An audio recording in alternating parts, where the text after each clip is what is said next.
Welcome students. இப்போ இந்த sum பார்ப்போம். A sum of money amounts to rupees 750 in 3 years and rupees 825 in 4 years.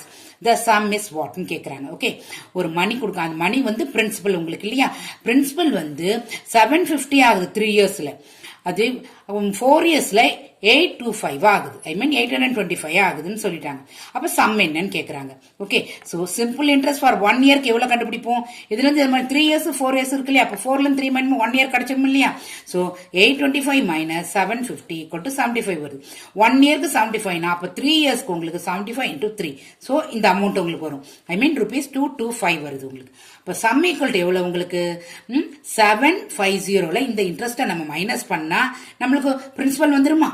So இதுல இருந்து இதை மைனஸ் பண்ணுங்க, you will get 525. so sum எவ்வளவு உங்களுக்கு, sum is rupees 525.